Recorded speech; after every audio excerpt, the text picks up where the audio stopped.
All right, we're joined today by Praba Ganesan, Chief Executive at Kuasa and columnist at Malay Mail for Frontpage. Thank you so much for joining us this morning for Frontpage, Praba. TNB is taking steps to address user complaints. They're studying several mechanisms actually to address the complaints about high electricity charges by consumers during the MCO period. What would the benefits of these studies be for us? Nothing really. Seriously, it's a company.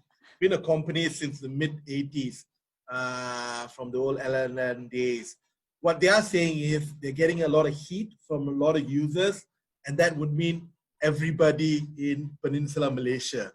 So you can't be a company and have heat from, 25 million Malaysians. So you try to buy time. You tell them we're studying it because way too many people are upset about it. But having said it, billing is contractual. So when you get an agreement with Tenaga, you already know that you have to pay for it, and these are the terms for it. So it's fairly binary, either fulfilling it or not fulfilling it. Well, I mean, I'm sure because people are stuck at home, they've been using more electricity. But I mean, some were even complaining that there was a 600% increase. Yeah, because it's very complex. The math that we were given, it's very confusing, And the common allegation by many people, as you can see on social media, has been that TNB has compounded all of those bills. And therefore, when you compound it, somewhat that aggregated for 3 months, automatically goes away from tier 1 to tier 2 to tier 3. Correct. Which means you're a massive user, therefore you start getting billed a huge amount. So they are saying because TNB allegedly did not factor in that they are what you may call it, putting 3 bills together into a single bill, that they end up overcharging them. That is the allegation. Others claim not so, and this is why TNB say they want to study it. Study is what companies use as a way of saying, we need a little bit of time, we'll get back to you. Well, but now they said that we can claim, right, from the tribunals, the consumer tribunals? It's a PR exercise. For those who are well informed, they can always go and even don't have to go to the tribunal. They can go and just write to Tenaga, and Tenaga can see that it is as it is. Because it's a little bit tough asking millions of Malaysians to go to a tribunal if there is a consistency of error across it. One might say that must be the company's issue, not the users. I think Malaysians are sick and tired, not to TNB per se. The idea when something goes wrong is the man on the street who has to seek some kind of remedy, and the onus is on him. I think this is where government steps in and regulate. I think this is where the Energy Commission was supposed to do what it's supposed to do. Okay. But what would the man on the street prefer? To not pay their TNB bills? Free, yeah. Free electric, Free electricity. Who doesn't want anything for free, freedom for free. They want Look, it's not just people, it's just even us here in this conversation. Who wouldn't want a freebie? Yeah. But having said that, the Malaysian people do technically own most of the Naga, and as the Malaysian government owns it. But I say when a lot of Malaysians are critical about how much money they have to pay for their bill, it's also a good chance for a larger discussion about billing, about IPPs that supply the electricity to Tenaga, the way they are sourcing electricity, their energy policies, and oil subsidies that the government is giving to the state company. It allows a lot of space for, for Tenaga, the Energy Commission, to be more out in the front to discuss about how people are lighting up their homes and how they have been fair or otherwise. We are in 2020 and it's time for some transparency and for companies to show good governance. So we will welcome the chairman and CEO and all the other people to come out and talk to the Malaysian people. All right, let's move on to our next article. A political analyst sees PKR President Anwar Ibrahim being at the losing end of an agreement to appoint Dr. Mahathir Mohamad as Prime Minister and himself as Deputy Prime Minister should Pakatan Harapan form the government again. Now, in your opinion, should Malaysians stake their trust in Pakatan Harapan after this new understanding? Would this be a case of like once bitten, twice shy? We've seen this before. Well, they voted Pakatan Harapan into federal government once. They voted the alliance and then later BN 14 times at the general election. So one might say, if you were talking about once bitten, twice shy, it applies on both sides of the aisle. One might say maybe they haven't been given a chance enough. And some might say they were immature. It's a very tough question, but going to Anwar and Mahathir, they are a major part of Pakatan. So having said in a situation of a first past the post, Malaysia is one of the few countries in the world, including Britain, that still has a strict first past the post system. It forces a need for a unified opposition. Therefore, Malaysians are stuck always in a constant need for a binary.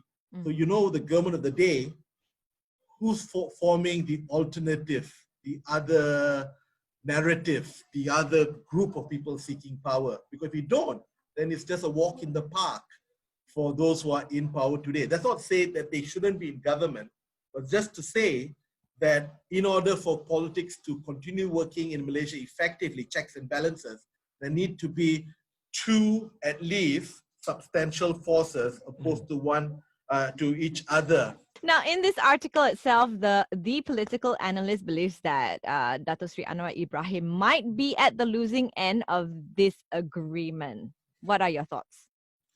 Okay, let's put it this way. 1998, you get sacked as Deputy Prime Minister. Yeah. Since then, you've been to jail, out, campaign, several by-elections involving you, went to jail again, came out, another by-election. Now you lose government, and now what's on the plate? 24 years later, 22 years later, is the same position you had before 22 years again. Now you're not even Deputy Prime Minister, you're candidate for Deputy Prime Minister if Mahathir wins the general election leading Pakatan. If you were Anwar Ibrahim, you might be thinking, not a great deal. Not really. Yeah. You probably thinks he's put in the hours, and since he's put in the hours, put in the years, he should be on the top of the ticket. Yeah. Also, So the joke. why isn't he though?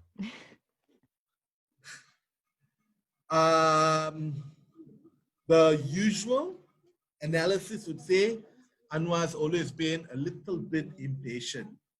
And also, if you ask me in an analysis, he's never actually pushed for a consistent message that cuts across, that drills the idea around the movement rather than himself. And because he's always been about a cult of personality, it is easy attack for everybody to say the only thing he ever wants to be is Prime Minister. But then again, everybody in politics wants power. Everybody wants to be Prime Minister. All right. Let's get to DAP MP Hanayo. She said that she has been asked to appear in Bukit Aman for questioning over a social media post related to child marriage. Now, in your opinion, was it wrong for MP Hanayo to ask these questions on her social media, and why? Of course, it's not. I mean, it's not even a question, really. MPs should have opinions. We like them to have opinions. We like them also to represent us. And she's supposed to not like her opponent. I mean, it's not that she's going to have to, speak wildly and enthusiastically about her opponent.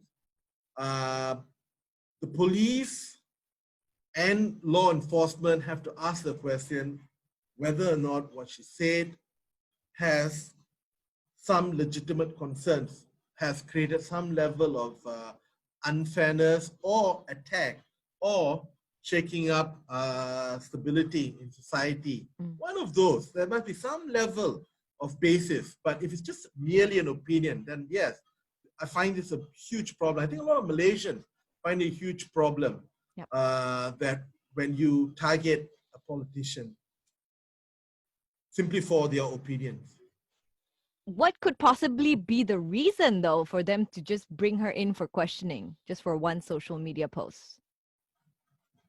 Political retribution, no less, to distract, to intimidate, to buy time, to make another story, to fill up the space of Malaysians. Either way, it's not good. But more importantly, because for the listeners, is this: if MPs who are backed by the political parties with all their support can be targets, how about the regular man on the street? Yeah. Wouldn't he or she be really worried about having opinions? And is that good for Malaysia Baru? Exactly, because it's a very slippery slope. If this one goes ahead and let's say She gets charged. she gets charged, what does that mean for the rest of us? It means that democracy took a huge step back. That's not whether or not you support Hanayo yourself or you support a party. A democracy is about ideas. Ideas that contradict one another.